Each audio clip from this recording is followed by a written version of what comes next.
والے اس سال کے تقریری مقابلہ میں جس میرے بھائی نے پہلی پوزیشن لی ہے اسے بلانے جا رہا ہوں، اور ان کا عنوان ہے کبھی اے نوجوان مسلم تدبر بھی کیا تو نے۔ محمد ریاض جمیل صاحب تشریف لاتے ہیں اور کبھی اے نوجوان مسلم تدبر بھی کیا تو نے اس عنوان کے زیر تحت اپنی قرارداد پیش کرتے ہیں۔ سیدنا کریم صلی اللہ علیہ وسلم، سیدنا کریم صلی اللہ۔ احمدک اللہم یا مجیب کل سائل، والصلاة والسلام علی من هو افضل الوسائل وآلہ واصحابہ ذوی الفضائل، اما بعد فاعوذ باللہ من الشیطان الرجیم، بسم اللہ الرحمن الرحیم۔ محترم علماء کرام، اساتذہ کرام، صاحب صدر مجلس اور میرے ہم قدم ساتھیوں، السلام علیکم ورحمۃ اللہ وبرکاتہ۔ آج میرا موضوع سخن ہے کبھی اے نوجوان مسلم تدبر بھی کیا تو نے۔ جناب والا، یہ مصرع علامہ محمد اقبال کے شہرائے آفاق کلام خطاب بنوجوانان اسلام سے لیا گیا ہے، جس میں علامہ محمد اقبال کے مخاطب امت مسلمہ کے وہ نوجوان ہیں جو باشعور ہوں، زلزلوں میں مسکرانے والے، آزمائشوں کی طوفانوں پہ چھانے والے، راہ کی تاریکیاں مٹانے والے، سازے زندگی سے نغمہ سنانے والے، عزم نو سے نئی دنیا بسانے والے، جن کی زندگی عقل و خرد کی روشنی، لیلائے ادب کی آب و تاب، چشم بینا کی معراج، عزم و حوصلے کی شاہکار ایک مثالی زندگی گزارنے والے ہوں۔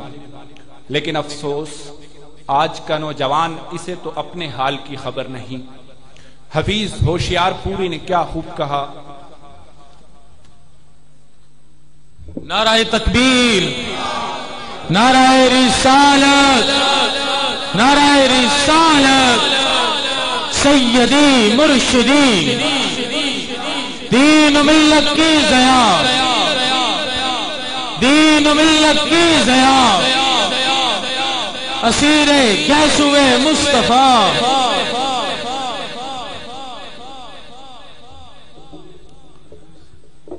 جناب والا، تو میں کہہ رہا تھا کہ جن کی زندگی عقل و خرد کی روشنی، لیلائے ادب کی آب و تاب، چشم بینا کی معراج، عزم و حوصلے کی شاہکار ایک مثالی زندگی گزارنے والے ہوں، لیکن افسوس آج کا نوجوان اسے تو اپنے حال کی خبر نہیں۔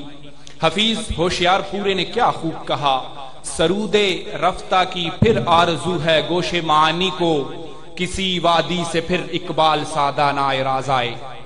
جناب والا، مقام غور ہے کہ وہ دین فطرت جو زندگی کے ہر شعبہ میں رہنمائی فراہم کرتا ہے، حتیٰ کہ نظام ریاست ہو یا طرز سیاست، میدان کارزار ہو یا بزم جشن بہار، حقوق الوہیت کی فکر ہو یا حقوق عبودیت کی جزا، مہد سے لحد تک، ازل سے ابد تک، فکر معاش سے زہد تک انسان کے لیے مشعل راہ ہے۔ جس وقت امت مسلمہ کا شاہین صرف نوجوان تدبر کیا کرتا تھا، اس کا یہ ایقان تھا کہ اس مشعل کی بنیادی اساس حضور سرور کائنات صلی اللہ علیہ وآلہ وسلم کا عشق و محبت ہی ہے۔ علامہ نے اسی طرف اشارہ کرتے ہوئے ارشاد فرمایا، تیرے سید زبوں افرشتہ و حور کہ شاہین شہ لولاک ہے تو۔ جناب والا، یہ وہ زمانہ تھا جب ملت اسلامیہ کے نوجوانوں کی پابوسی کے لیے کائنات کی وسعتیں مضطرب رہتی تھی۔ سومنات جیسے صنم خانوں میں حق و صداقت کی صدائیں گونج اٹھتی تھیں، باطل قوتوں کو پرے کاہ کی مانند اٹھا دیا جاتا تھا، جن کی تیز رفتاریوں سے مسموم اور سرسر کے تلخ جھونکوں نے شورش خرامی سیکھی تھی۔ حکیم عبدالحق شوق نے کیا خوب کہا، اپنا ہر ایک نوجوان ہے حامل ضرب کلیم، چیر کر دریا کی موجیں پار جا سکتے ہیں ہم۔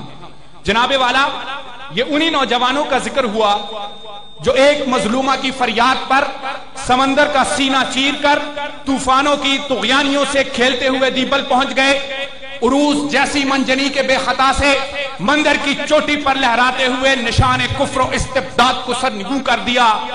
جب وہ نوجوان میدان عمل میں قدم رکھتے، پھر ان کی پاؤں کی ٹھوکروں سے صحرا و دریا تو نیم، پہاڑ ان کی ہیبت سے رائی، ایوانے کیسر و کسرا لرزہ برندام، کائنات کی وسعتیں اس کے نقش قدم پر نثار، اس کی ضرب کلیمی سے سینے دشت میں شگاف، کلزم خوں و شام ان کے دبدبے سے پایاب، اور ان کی صدائے رحیل کارواں سے چٹانوں کے جگر چاک چاک ہو جایا کرتے تھے۔ لیکن آج نوجوان مسلم نے اپنی وفاؤں کے آئین بدل ڈالے، تدبر کرنا چھوڑ دیا، جذبہ اخوت روپوش ہو چکا، نان شہید کو ترک کر دیا گیا اور قوت حیدری جاتی رہی۔ جب تک دلوں میں جامی کا سوز و گداز تھا تو دنیا ان کے پاؤں کے نیچے تھی، اب اگر وہ رحمت عالم سرور کائنات صلی اللہ علیہ وآلہ وسلم سے روگردانی کے مرتکب ہو چکے تو دنیا ان کے سر چڑھی ہے۔ جب تک دلوں میں حضور سرور کائنات صلی اللہ علیہ وآلہ وسلم کی محبت موجزن تھی تو سمندر پار کشتیوں کو جلانا ایک باحکمت کھیل تھا۔ اب اگر وہ سوشلزم کے رازدار بن چکے تو اغیار ان کی زلیخاؤں کے برہنہ اجساد کا تماشا کر رہے ہیں، لیکن ان دریدہ پیرہنوں کی ناگفتہ بے حالت پر کسی کا دل پارا پارا اور جگر پاش پاش نہیں ہوتا۔ یہ سما بھی ہم نے دیکھا، سر خاک رول رہے ہیں گل انگبی کے مالک، مہو کہکشاں کے پالک۔ جناب والا، یہ امر مسلم ہے کہ انسانی جسم کی بقا دل سے وابستہ و پیوستہ ہے۔ اس کی صحت، تندرستی، نشو و نما انسانی زندگی پر اچھے اثرات مرتب کرتی ہے، لیکن موجودہ حالات میں سائنس اور مغرب کی ترقی نے نوجوان مسلم کو ورطہ حیرت میں ڈال دیا ہے۔ اسے کیا معلوم کہ اس کی ذہنی بالیدگی اور فکری نشو و نما کا سامان سائنس کے پاس نہیں۔ فکر و نظر کی جلا، قلب روح کی شگفتگی کا سامان اہل مغرب کے پاس کہاں؟ وہاں تباہی ہی تباہی اور ویرانی ہی ویرانی ہے، اور ویرانی بھی وہ جس کو دیکھ کر ویرانوں سے بھی یہ نوحہ ماتم سنائی دیتا ہے کہ اتنی ویراں تو کبھی صبح بہاراں بھی نہ تھی، اتنی پرخار کوئی راہ مغیلاں بھی نہ تھی۔ جناب والا، اگر ہم اپنے مقدر کی سیاہیاں دھونا چاہتے ہیں، شکست و ذلت کو عزت و نصرت میں بدلنا چاہتے ہیں، تو ہمیں چاہیے کہ حریم باطل سے اپنے تمام تر رشتے توڑ کر رسول عربی صلی اللہ علیہ وآلہ وسلم کی در اقدس پر جھک جائیں۔ تاریخ سالار بدر و حنین کی عظمتوں کی قسم کھا کر عرصہائے دراز سے اپنی حقیقت پسندانہ زبان میں یہ راگ الاپ رہی ہے کہ دنیا میں بلندیاں ہمیشہ انہی کا مقدر ہوا کرتی ہیں جو تدبر کرتے ہوئے اسلاف کی عظیم روایات سے اپنا رشتہ جوڑ کر مستقبل کی طرف گامزن ہوتی ہیں۔ علامہ نے کیا خوب کہا، اپنی ملت پر قیاس اقوام مغرب سے نہ کر، خاص ہے ترکیب میں قوم رسول ہاشمی۔ والسلام۔ سیدنا کریم